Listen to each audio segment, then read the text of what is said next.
It's Thursday, 28th of May. It's ridiculously early in the morning for my day off, 5:30-ish to be precise, and I think it's time to go train spotting.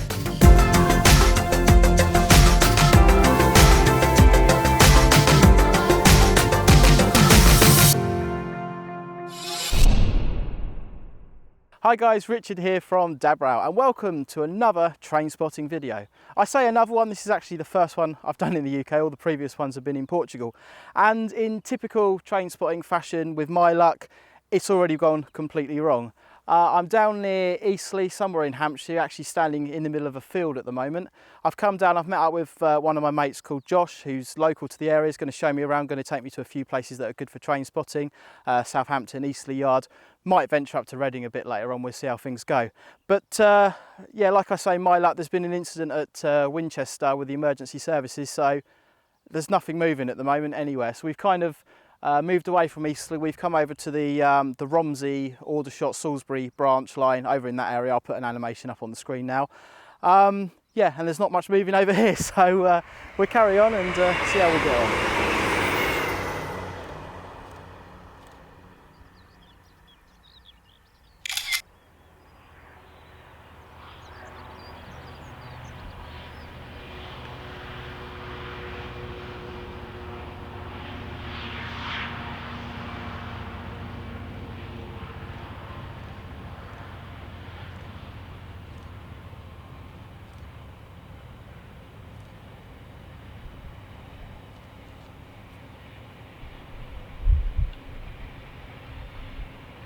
Although not electrified, the route from Southampton to Basingstoke via Romsey and Andover is commonly used as a diversionary route for freight and cross-country services when the direct line through Winchester is closed or disrupted.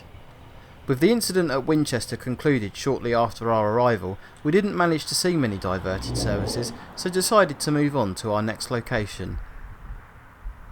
So we've moved on to Southampton Central. Really nice location down the bottom of the station car park. You've got a fence here that's just high enough to get a tripod over. I'll just wait till the train goes past.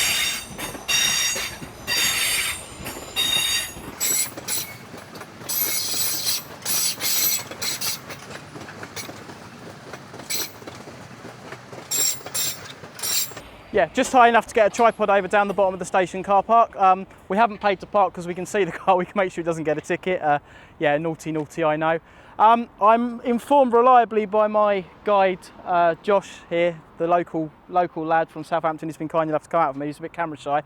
But of course he does have to keep 2 metres away, so there we go.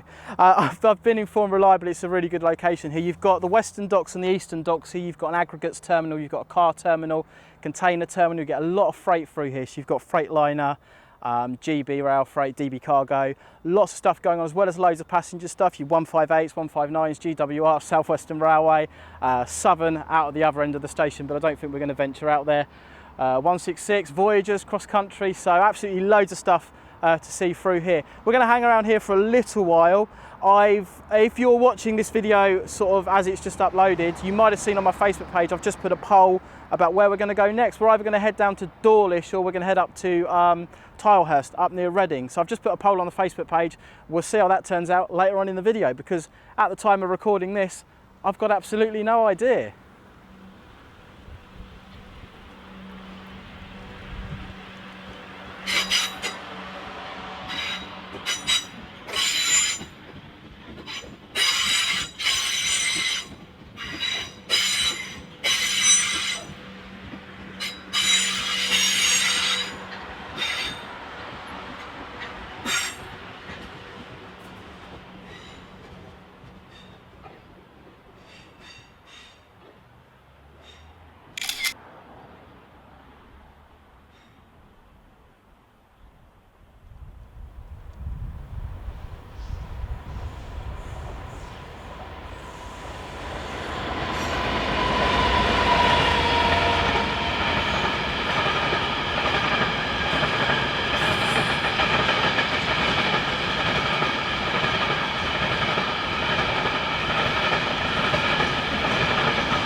With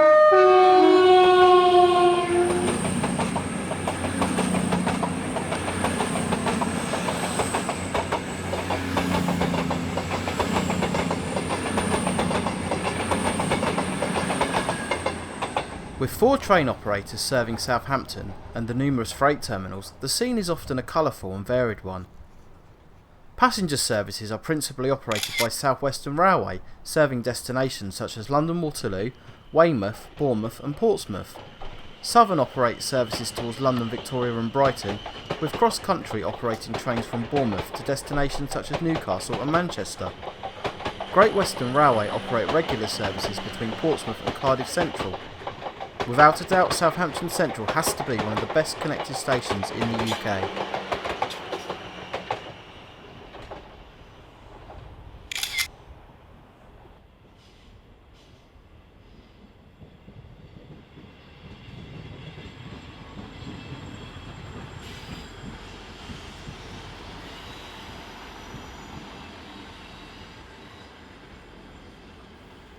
It's the 158 that's just gone past. I'm reliably informed by Josh that is known locally as the Romsey Rocket. Basically all that train does is circuits from here, Southampton Central, up to Eastleigh, across to Chandler's Ford, over to Romsey and back here again. There you go, the Romsey Rocket.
Count the wagons on that. Bit of railway trivia for you if you didn't know. In railway terms we measure length of trains in something called SLU, SLU, standard length units. 1 SLU, 21 foot, so if a train's 60 SLU it means it's 60 times 21. There are 2 railway container terminals associated with the Southampton docks, located at the Western Docks and the larger Maritime Terminal. There is a 3rd terminal located at Millbrook, but this is no longer in use.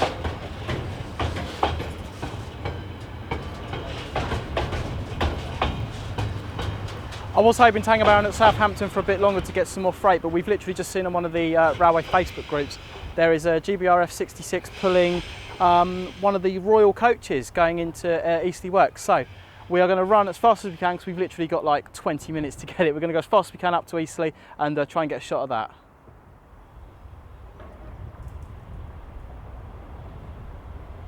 We did however find time for this one last shot, a GWR Class 158.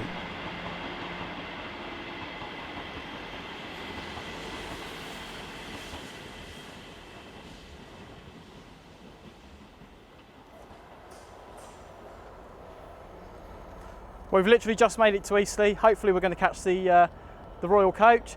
I'll tell you what though, there's a 66 over there which we'll have.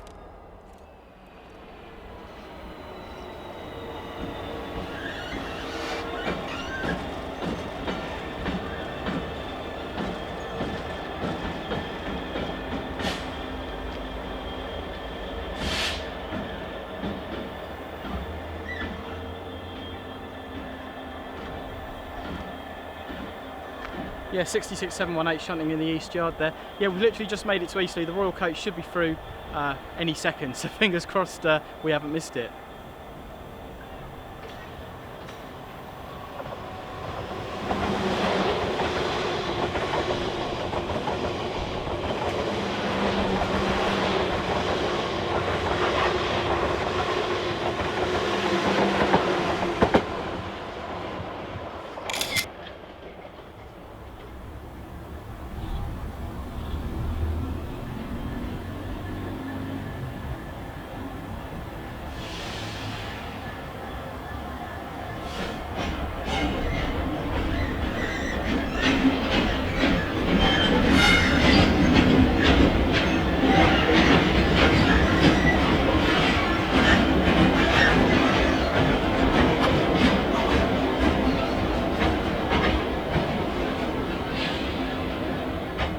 Eastleigh is of course well known for its railway history, with the station opening in 1839.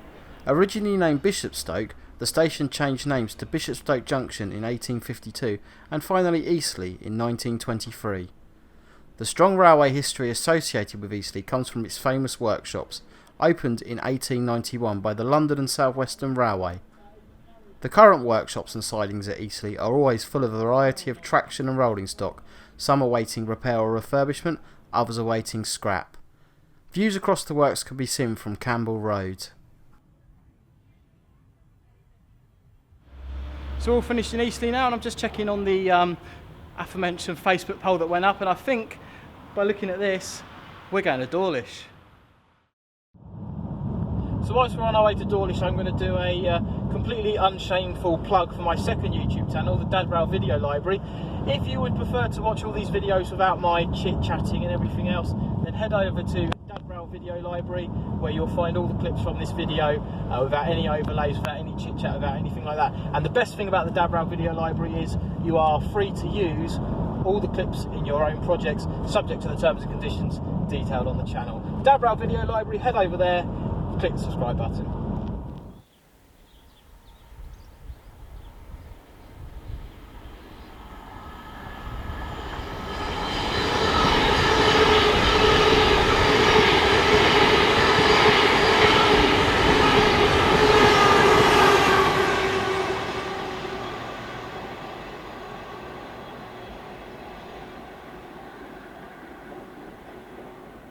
Here we are, Dawlish Warren. It's sunny, it's lovely, it's a really nice view of the railway tracks.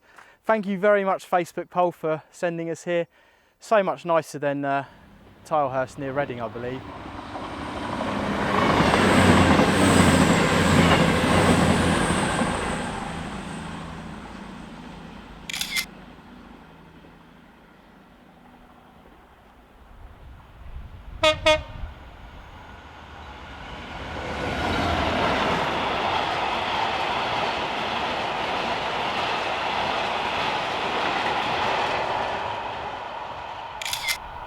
We were really hoping that was going to be a 60, but it wasn't to be. We're going to spend a little bit longer here at Dawlish Warren, then we're going to walk along the seawall to Dawlish Central. If you haven't been down here, you've got to come, it's lovely.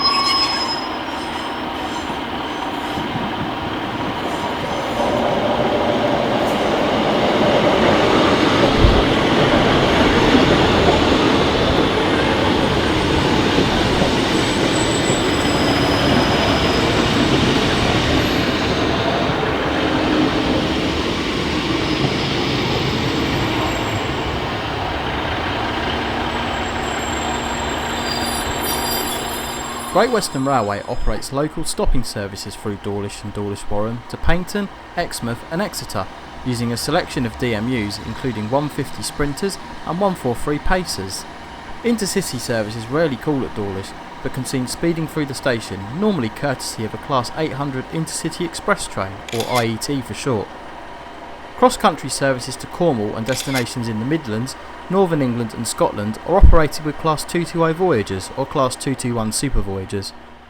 As of 2020, there are still a few workings using Class 43 HSTs, and thanks to information from Facebook Gen groups, we're expecting one through on the 1309 service from Edinburgh to Plymouth.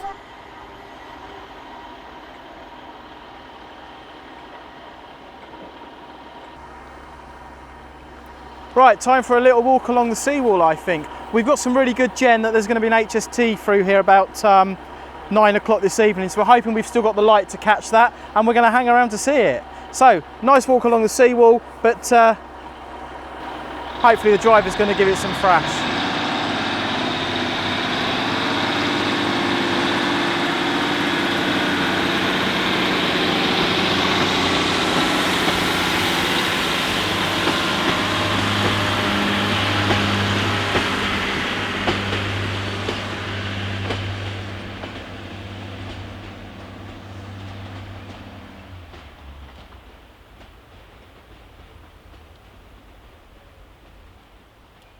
For a unique experience, railway enthusiasts visiting Dawlish should have a look at the Brunel Holiday Park, where guests are accommodated a stone's throw away from the railway line in converted coaching stock.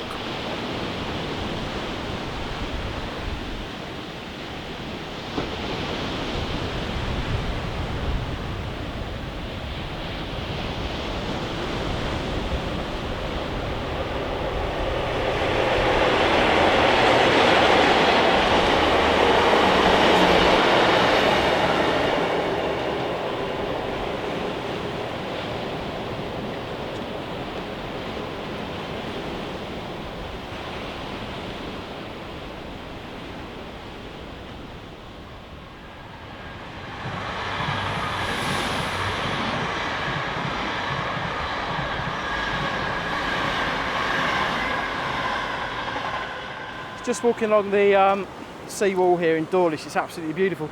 And one of the things that struck me is how low the seawall is here between the walkway and the railway track. Not seen that anywhere in the UK. Normally sort of barbed wire fences 6 foot tall to stop you getting in, but you could literally hop over there onto the railway track if you wanted to. Yeah, you see that in Europe quite a lot, but first time I've seen anything like that in the UK.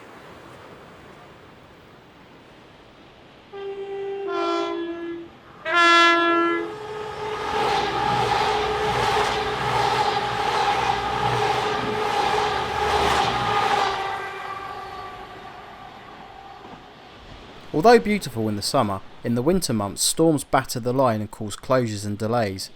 In February 2014 the line was severely damaged and closed for several months. To protect this stretch of railway line and the communities it serves, Network Rail are investing around £80 million in a project engineered to last 100 years.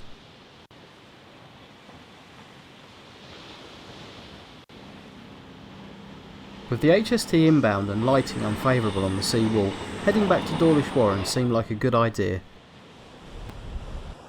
There's no way I'm walking back to the car at Dawlish Warren. Perfectly good train service actually.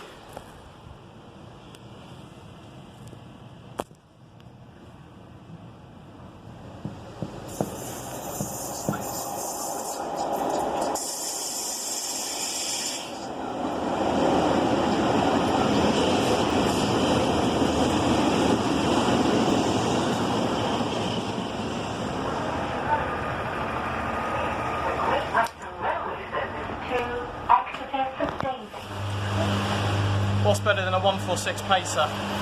Can't beat them. Travelling along the beautiful seawall now, back to Dawlish Warren.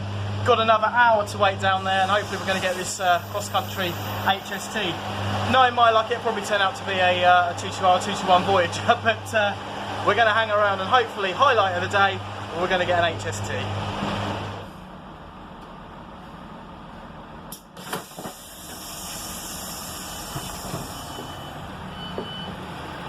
Back at Dawlish Warren, not quite sure how I didn't spot this earlier on, and people that are a bit more familiar with this area might be able to tell me, did there used to be a signal box at Dawlish Warren? Because this certainly looks like one, although a bit modern.